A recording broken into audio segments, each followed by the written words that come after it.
Rasulullah bersabda, "Awwalu thalathatin yadkhuluna an-nara amirun musallatun wa dhu sarwatin min malin la yu'addi haqqallah ta'ala min malihi wa faqirun fakhur."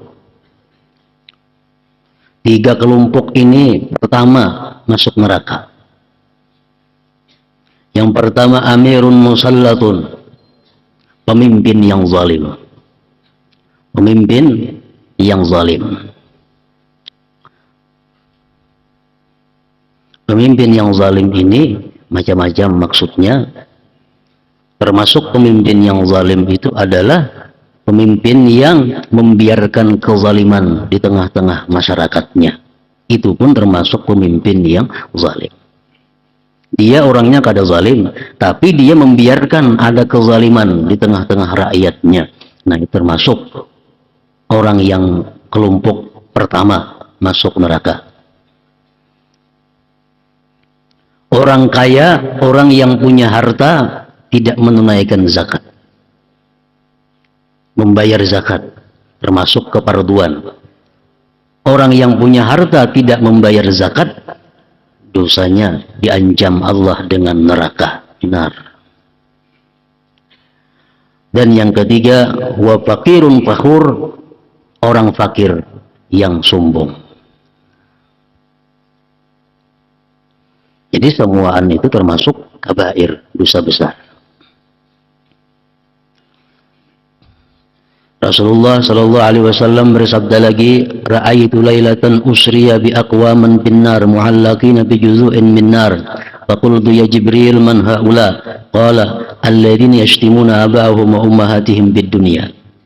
Waktu aku Isra Mi'raj, ujar Rasulullah, aku diperlihatkan di neraka itu ada orang-orang yang digantung di atas dahan-dahan yang terbuat dari neraka. Kutanya kepada Jibril, siapa orang yang digantung di dahan-dahan neraka itu? Jibril menjawab, itu orang yang mencaci maki orang tuanya, orang yang mencela ibu bapaknya, orang yang menyakitkan hati ibu bapaknya, orang yang durhaka kepada kedua orang tuanya. Nah, durhaka kedua orang tua terhadap kedua orang tua diancam dengan neraka, berarti itu termasuk kabair, dosa yang besar.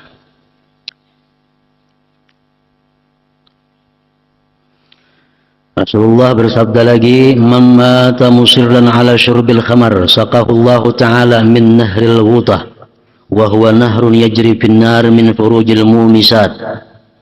Barang siapa mati dalam keadaan tidak tobat atas minum arak. Orang ini pernah minum minuman keras dan inya belum sempat tobat, mati. Allah minumkan dia nanti daripada sungai Ghutah. Sungai Ghutah itu adalah sungai yang mengalir di neraka daripada kemaluan-kemaluan perempuan penzina. Orang yang minum khamar ini, kalau dia tidak tobat, dia mati, disiksa dalam neraka. Karena dia ada iman, akhirnya dia masuk surga. Dalam surga tetap dia tidak diberi jatah minum minuman khamar itu. Nah, lain halnya kalau orang minum khamar, kemudian dia sempat tobat, mati, nah itu kalau jadi soal. Ini orang yang dalam dunia minum minuman keras, nah kemudian dia mati sebelum tobat, dia disiksa neraka, kemudian karena ada iman, dia dikeluarkan dari neraka, dia masukkan surga, tapi dia dilarang meminum khamar di dalam surga itu. Demikian pula orang-orang yang memakai atau memakan sesuatu yang diharamkan. Misalnya laki-laki memakai emas dalam dunia, belum sempat tobat, mati, masuk neraka. Kalaupun dia ada iman, dia keluar dari neraka, tapi dalam surga nanti dia tidak diperkenankan memakai perhiasan-perhiasan emas itu, karena sudah dipakainya dahulu di dalam dunia. Nah, minum arak ancamannya neraka. Berarti minum arak termasuk dosa yang besar. Rasulullah bersabda lagi, "Ya ma'syaral muslimin, ittaquz zina, fa inna fihi sitta khisal. Salasun fid dunya wa salasun fil akhirah. Fa ammal lati fid dunya fa dhahabu baha'il wajhi wa qisarul umur wa dawamul faqr Wa ammal lati fil akhirah fasuhtur rabb tabaraka wa ta'ala wa su'ul hisab wal azab binnar. Ujar Nabi kita, wahai ma'asyaral muslimin, takutlah kamu akan zina. Karena sesungguhnya pada zina itu ada 6 perkara. 3 bahayanya di dalam dunia dan 3 bahayanya di dalam akhirat. Yang di dalam dunia bahayanya zina itu adalah hilangnya air muka, hilangnya aura muka, wajah. Artinya apa? Wajah orang yang penzina itu tidak ada punya cahaya. Yang kedua, orang yang berzina itu adalah dipendekkan Allah umurnya. Yang ketiga, dia akan fakir hidup di dalam dunia. Itu dalam dunia. Di akhirat, orang yang berzina itu pertama, suhtur Rabb, Allah murka dengannya. Yang kedua, su'ul hisab, hisab yang berat nanti di hadapan Allah. Yang ketiga, azab binnar, azab dengan api neraka. Nah, itu zina diancam oleh Allah dengan berbagai macam ancaman, menunjukkan bahwa zina itu adalah merupakan satu dosa yang besar. Allah Subhanahu wa taala berfirman, "Innal ladzina ya'kuluna amwalal yatama zulma, innama ya'kuluna fi butunihim nara wa sayaslawna sa'ira." Orang-orang yang memakan harta anak yatim secara zalim. Kita boleh makan harta anak yatim tapi dengan cara tidak zalim. Ini orang-orang yang makan harta anak yatim secara zalim, sebenarnya dia memakan dalam perutnya itu api dan dia selagi akan masuk neraka. Makanya dahulu dalam kitab-kitab manaqib disebutkan, apabila ada di suatu kampung itu orang yang mati, maka mulai malam itu juga lampu-lampu di rumah orang itu dipadamkan, diganti dengan lampu lain. Kenapa? Karena itu ada hak-hak anak yatim. Apabila yang meninggal ini punya anak yatim. Nah, jadi kada terasa kadang-kadang kita, terutama ibu-ibu, terutama perempuan-perempuan yang ditinggalkan mati lakinya, anak yatimnya banyak, atau anak yatimnya ada, mati, lalu hartanya itu, harta anak yatim kada diasingkan. Ini bisa menyebabkan memakan harta anak yatim tanpa disadari. Nah, jadi mestinya orang yang mati itu habis mati dibagi hartanya saat itu juga. Bagi. Nah, ini bagian si yatim, kalau ada yatim bagiannya misalnya 2 juta. 2 juta ini diasingkan. Sehingga acara-acara memitung hari, meninggal hari, kada terganggu gugat harta anak yatim ini. Sehingga dia balik kaina sempurna menerima hartanya. Nah, itu bujur-bujur ngarannya menjaga harta anak yatim. Kalau kada dibagi berdahulu harta anak yatim ini, karena ini diaruhakan menuju hari, duit nang ada juga dipakai, ma 40, duit nang ada juga dipakai, berapa bagian yatim belum jelas. Nah, itu kada boleh. Itu secara zalim ngarannya memakan harta anak yatim. Dosanya besar, ancamannya pun wa sayaslawna sa'ira, mereka selagi akan masuk neraka. Rasulullah bersabda, "Man kadzaba 'alayya muta'ammidan falyatabawwa maq'adahu minan nar." Siapa-siapa yang berdusta atas namaku sengaja, maka dia masuk neraka. Orang yang sengaja mengatasnamakan Rasulullah padahal bukan. Nah, ini. Misalnya ada hadis Nabi macam ini, padahal itu bukan hadis. Kalau kita tahu pada itu bukan hadis, tapi kita mengatakan itu hadis Rasulullah, berarti kita berdusta atas nama Rasulullah, itu termasuk dosa besar. Ancamannya nar juga, neraka juga. Rasulullah bersabda, "La tazulu qadama syahidiz zur yaumal qiyamah hatta tajiba lahun nar." Tidak tergelincir 2 kaki orang yang bersaksi palsu pada hari kiamat, sehingga wajiblah baginya neraka. Ini orang yang wani, orang-orang yang berani bersaksi padahal dia bukan saksi. Saksi palsu. Artinya apa? Membenarkan sesuatu yang kada benar atau menyalahkan sesuatu yang benar. Itu saksi palsu. Ini hukumannya pun Allah mengancam dengan neraka. Berarti itu bersaksi palsu, hukumnya dosa besar. Rasulullah bersabda lagi, "Man iqtata'a haqqa imri'in muslimin bi yaminihi faqad awjaballahu lahu an-nar wa harrama 'alaihi al-jannah." Barang siapa mengambil harta seseorang, hak seseorang muslim dengan sumpah palsu. Bersumpah-sumpah, bersumpah-sumpah demi Allah ini adalah ampunku. Bersumpah-sumpah demi Allah ini adalah ampun si anu. Padahal kada bujur. Faqad aujaballahu nar, Allah wajibkan dia masuk neraka dan Allah haramkan dia itu surga. Dosa besar juga. Khamsatun ghadiballahu alaihim in syaa amda wa ghadabahu alaihim fid dunya wa illa amara bihim fil akhirah ilan nar. Ada 5 kelompok yang Allah itu marah besar atas mereka. Jika Allah mau, Allah langsungkan kemarahannya itu dalam dunia ini. Tapi jika tidak, Allah perintahkan dengan mereka itu di akhirat memasuki neraka. Salah satu di antara 5 itu adalah warajulun la ya'muru ahlahu wa waladahu bi ta'atillah wa la yu'allimuhum amra dinihim. Seseorang laki-laki yang tidak menyuruh istri dan anaknya taat kepada Allah, tidak mengajarkan kepada mereka perkara agama mereka. Ini tanggung jawabnya, taruhannya neraka. Allah marah besar kepada laki-laki yang tidak menyuruh istrinya, anaknya taat kepada Allah dan tidak mendidik mereka urusan agama mereka. Di antaranya termasuk yang 5 pula, warajulun ista'jala ajiran fastawfa minhul amal wa lam yuwaffih ujratah. Seseorang yang mengupah, menyuruh seseorang bekerja, maka seseorang itu menyelesaikan kerjanya dengan baik, tapi dia tidak membayar upahnya. Nah, ini termasuk Allah marah besar. Ancamannya pun neraka. Termasuk dosa besar ngarannya.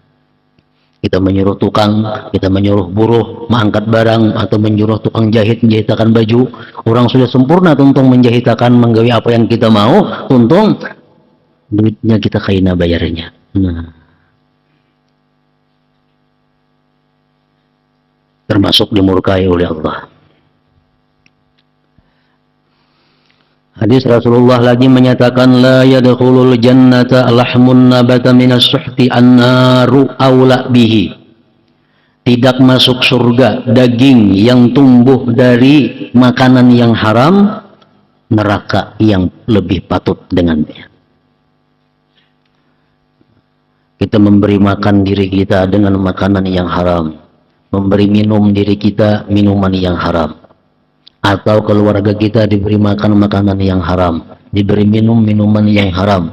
Allah mengatakan lewat Rasulullah Shallallahu Alaihi Wasallam, itu daging yang tumbuh daripada perkara haram itu annaru aula bihi, neraka yang berhak dengannya.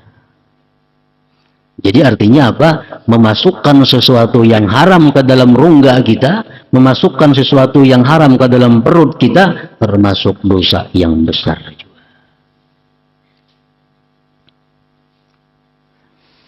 Hadis Rasulullah sallallahu alaihi wasallam lagi, man qatala nafsahu bihadidatin fahadidatuhu biyadihi yatawajja'u biha fi batnihi fi nari jahannam khalidan fiha abada.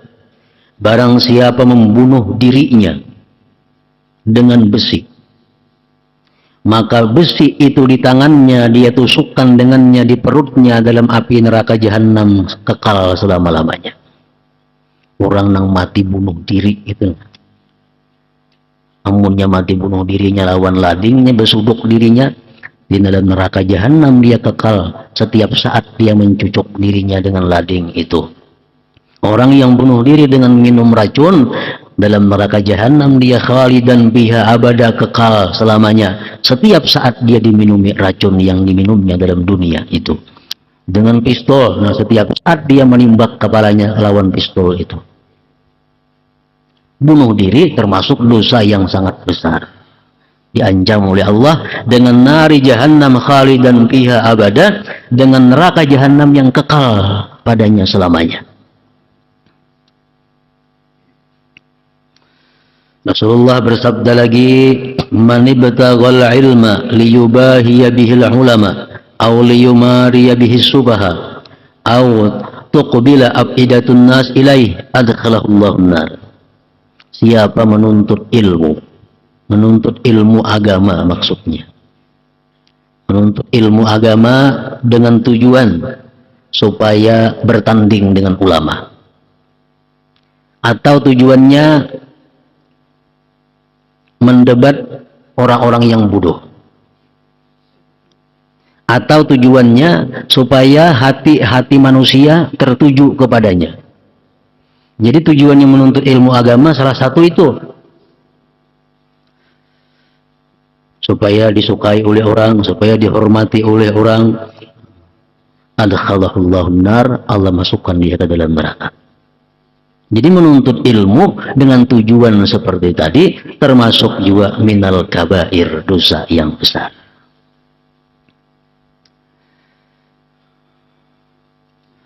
Wa ammal arba'ul liwati finnar minan nisa famra'atun badi'atul lisan ala zawjiha, imra'atun tukallifu zawjaha ma la yutik, imra'atun la tasturu nafsaha minar rijal wa takhruju min baitiha mutabarrijah, imra'atun laysa laha hammun illa al-aklu wasyurbu wan-naum wa laysa laha raghbatun fis shalah wala fi ta'atillah wala ta'ati rasulih wala ta'ati zawjiha.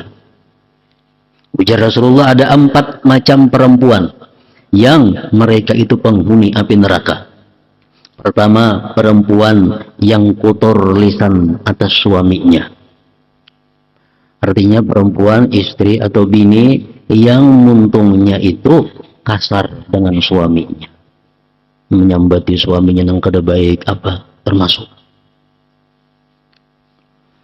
Yang kedua, perempuan yang membebani suaminya yang suaminya tidak mampu. Tukarakan ini, tukarakan itu. Dan lagi ada duit, aku berhutang nggak, apa caranya? Oh, jangan gini. Membebani suami dengan yang tidak mampu. Yang ketiga, perempuan ahli neraka itu, kata Rasulullah, perempuan yang tidak menutup auratnya daripada laki-laki dan keluar dari rumahnya berbuka aurat. Jadi aurat bini-bini itu menurut mazhab Imam Syafi'i seluruh tubuh kalau dia berada di hadapan laki-laki lain atau dia keluar rumahnya, seluruh tubuh mulai kepala sampai betis. Kalau dia aurat di dalam sembahyang, perempuan-perempuan kita itu auratnya menurut mazhab Syafi'i seluruh tubuh kecuali muka dan 2 telapak tangan, zahir dan batinnya. Nah, kemudian oleh para ulama pengikut Imam Syafi'i atau biasa disebut dengan Syafi'iyah, ada yang berpendapat bahwa aurat perempuan itu sekalipun di luar sembahyang sama dengan sembahyang, seluruh tubuh kecuali muka dan 2 telapak tangan.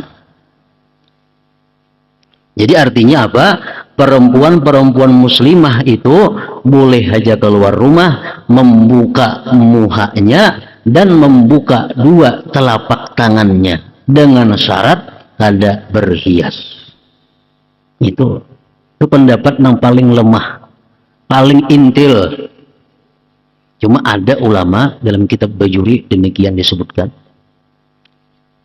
Jadi kalau pendapat yang sebenarnya dari Imam Syafi'i, perempuan itu auratnya seluruh tubuh kalau di luar sembahyang, misal ke pasar atau menghadap laki-laki lain, ke kantor, ke mana, seluruh tubuh.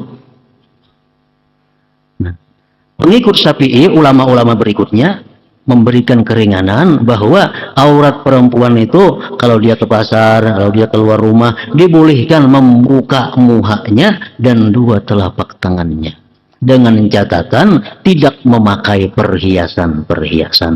Nah, itu paling inting sudah. Paling lemah pendapat yaitu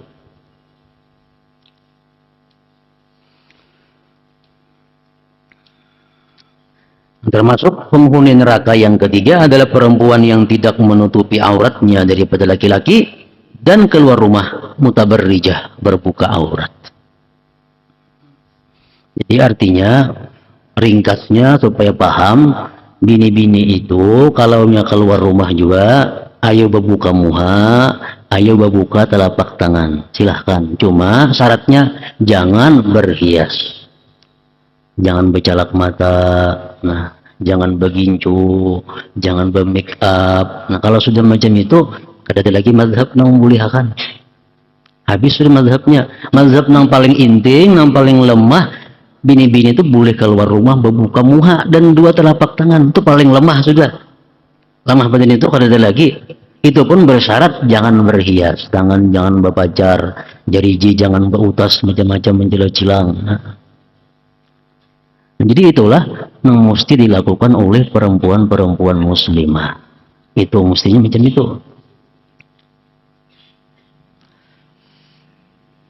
Bila kadang mau maasi macam itu, iya, nah hadis Nabi ini termasuk nah. Yang ketiga perempuan ahli neraka itu adalah perempuan yang keluar rumah mutabarrijah ngarannya. Masa sanggup menyandang neraka, ayo ada apa-apa.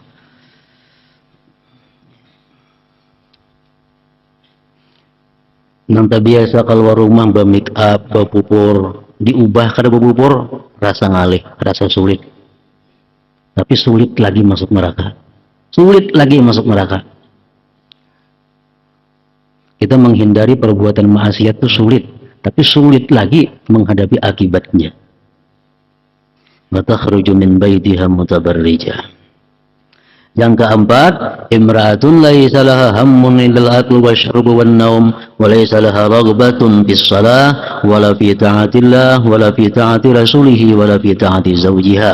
Yang keempat, perempuan penghuni neraka itu adalah perempuan yang tidak ada kegemarannya, tidak ada kesukaannya selain urusan makan, minum, guring, berperhiasan, kada ada kepingin sembahyang sunat, sembahyang wajib, kada ada kepingin taat kepada Allah, kada ada suka taat kepada Rasulullah, kada ada suka taat kepada suaminya. Nah, ini termasuk juga perempuan yang ahlun nar, ahli neraka. Setiap Rasulullah atau Allah Subhanahu wa Ta'ala yang mengancam perbuatan maksiat itu dengan ancaman neraka, dosanya besar, dosanya ganal itu.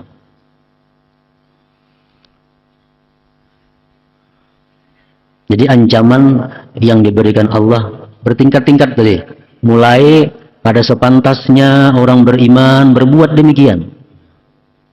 Orang beriman jangan melakukan demikian. Yang tertinggi lagi, laknat Allah bila melakukan demikian. Yang tertinggi lagi, kada masuk surga orang yang melakukan demikian. Yang paling berat adalah penghuni neraka orang yang melakukan demikian. Nah, ini maksiat-maksiat besar yang perlu dijauhi.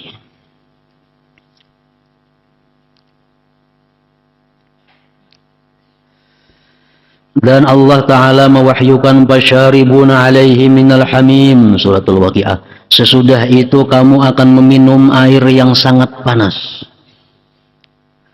Wasuqu ma'an hamiman faqatta'a am'a'ahum, dan mereka diberi minuman dengan air yang mendidih sehingga memutung-mutung ususnya. Jadi neraka itu bukan hanya siksa neraka api aja, ada berbagai macam siksa pula yang ada di dalam neraka itu. Allah Subhanahu wa Ta'ala berfirman, wa in minkum illa wariduha kana 'ala rabbika hatman maqdiyya thumma nunajjil ladzina taqaw wa nadharu adh-dhalimina fiha jithiya. Tidak ada daripada kalian itu, baik siapapun, pasti melintasi neraka jahanam. orang yang takwa, para nabi, orang fasik, orang zalim, semuaan melintas neraka jahanam. Tsumma nunajjil ladzina taqaw, kemudian kami selamatkan orang-orang yang takwa. Orang-orang yang takwa bisa selamat sampai surga. Wa nadharuz zalimina fiha jithiya, dan kami biarkan orang-orang zalim tertinggal di dalam neraka itu. Orang-orang zalim ini kata-kata yang umum. Zalim itu ada orang yang zalimun li nafsih, orang yang menzalim dirinya sendiri, orang kada sembahyang, orang yang menentang perintah Allah, orang yang kada puasa, orang yang kada berzakat, itu orang yang zalim li nafsih. Zalim juga ngarannya. Jadi perbuatan zalim itu bukan hanya menyakiti orang, kada, menyakiti diri sendiri pun disebut oleh Allah zalim juga. Jadi yang kami selamatkan hanyalah orang-orang yang takwa. Orang-orang yang takwa. Jadi dengan Islam kita terhindar daripada sebutan kafir dalam dunia. Dengan Islam, mengucap 2 kalimat syahadat, sembahyang, puasa, zakat, naik haji, kita kada dicap orang sebagai orang kafir. Islam. Dengan Islam kita selamat di dunia. Nah, dengan iman kita selamat daripada kekal dalam api neraka. Sekecil apapun iman yang ada pada hati kita, itu bisa menyelamatkan kita daripada kekal dalam neraka. Sebuting aja jalan untuk menghindari jangan sampai terjilat api neraka itu adalah takwa. Kalau takwa sudah dunianya selamat, akhiratnya pun ada akan terjilat api neraka. Tsumma nunajjil ladzina taqaw, kemudian kami selamatkan orang-orang yang takwa. Orang yang beriman belum tentu selamat. Bisa masuk neraka 60 tahun, masuk neraka 70 tahun, hanya ke surga awak sudah hilang.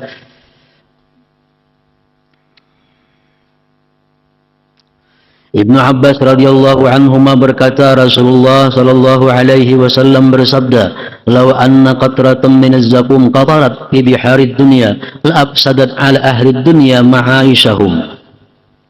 Andai kata setitis zakum, makanan orang neraka, menitis ke dalam lautan dunia, maka kehidupan penduduk dunia ini niscaya akan rusak. Hadis riwayat Tirmizi dan Ibnu Majah. Memang manusia yang dimasukkan Allah ke dalam surga itu diberikan Allah kekuatan-kekuatan yang luar biasa sehingga bisa menikmati berbagai macam fasilitas surga. Kalau dalam dunia kita paling kau makan 2 piring. Di akhirat 100 piring kita mampu sekali hadap. Diberikan kekuatan. Nah, di neraka pun kayak itu juga. Kita diberikan kekuatan-kekuatan menghadapi siksa-siksa neraka yang kada bisa dibayangkan di dunia. Sehingga kita hancur, kembali hidup lagi, hancur, hidup lagi, hancur, hidup lagi, mati kada ada lagi karena mati sudah disembelih di padang mahsyar. Jadi kada ada kematian lagi dalam jahanam atau di dalam surga itu. Setitis zakum digugurkan ke dalam laut dunia, rusak kehidupan dunia ini. Nah, demikian pula halnya andai kata bidadari itu beludah. Andai kata bidadari itu beludah. Sekali ludahan saja ke laut dunia ini, semuaan laut dunia itu berubah menjadi manis laksana madu. Sekali beludah hanya bidadari itu. Nah, itulah dimasukkan ke akal, kada masuk akal, tapi yang menceritakannya adalah Rasulullah sallallahu alaihi wasallam, manusia yang paling benar dan paling nyata perkataannya.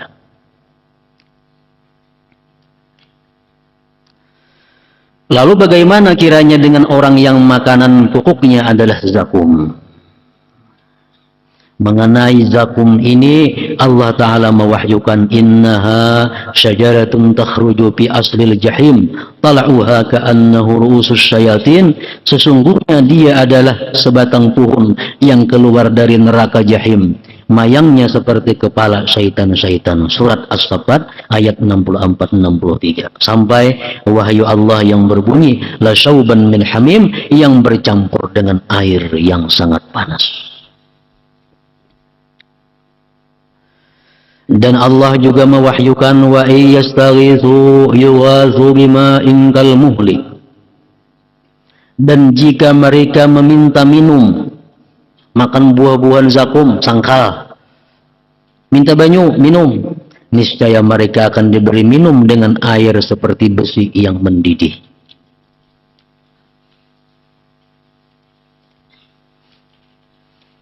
Nah, jadi itulah kehidupan yang akan ditemui oleh manusia. Mulai di alam arwah kita sudah hidup, kemudian berpindah kita kepada alam perut ibu, sudah kita lalui, dan kita selamat dalam perut ibu. Padahal di situ kada ada udara, kada ada apa yang kelihatan. Dalam perut ibu kita selamat, kada ada cahaya, kada ada apa, tapi kita bisa bertahan berbulan-bulan di dalam perut ibu itu. Itulah kekuasaan Allah. Sudah kita lalui itu. Keluar dari perut ibu, kita berada dalam alam dunia yang sekarang ini kita hadapi. Nah, selanjutnya ada lagi alam lain yang menunggu kehidupan kita. Kitanya iya itu juga, cuma bentuknya lain-lain. Dalam arwah bentuk kita masih berupa roh. Dalam perut kita bentuk kita macam janin, kayak pegalangan aja. Dalam dunia bentuk kita macam ini. Karena di padang mahsyar bentuk kita macam itu. Dalam surga tinggi kita 60 hasta. Kitanya ngarannya sama ini juga. Dan Allah Ta'ala mewahyukan wa yusqa min ma'in sadid yatajarra'uhu wa la yakadu yughisuhu yusighuhu wa yatihil mautu min kulli makan wa ma huwa bimayyit. Surah Ibrahim. Dan dia akan diberi minuman dengan air nanah. Diminumnya air nanah itu dan hampir dia tidak bisa menelan, dan datanglah bahaya maut kepadanya dari segenap penjuru, tetapi dia tidak juga mati. Memang kematian sudah kada ada lagi saat itu. Rasulullah sallallahu alaihi wasallam bersabda, yuqarrabu ilaihi wa yakrahuhu fa idza udniya minhu shawa wajha wa waqa'at farwatu ra'si fa idza sharibahu qatta am'ahu hatta yakhruja min duburi. Jika minuman itu didekatkan kepadanya, maka ia pun membencinya. Jika didekatkan ke tubuhnya, maka minuman itu membakar wajah, kepala, dan kulit kepalanya. Jika ia meminumnya, maka hancurlah usus-ususnya hingga keluar melalui duburnya. Ini tak boleh pulang kayak itu. Ada berhabisan itu, ada yang 10 tahun mengalami macam itu, ada yang 20 tahun, 30 tahun. Hadis riwayat Tirmidzi. Jadi sesungguhnya kemarahan Allah terhadap penghuni neraka jauh lebih menakutkan daripada neraka itu sendiri. Dalam zikri fa'lam annahu la ilaha illallah Muhammadur Rasulullah, la ilaha illallah Muhammadur Rasulullah, la ilaha illallah Muhammadur Rasulullah.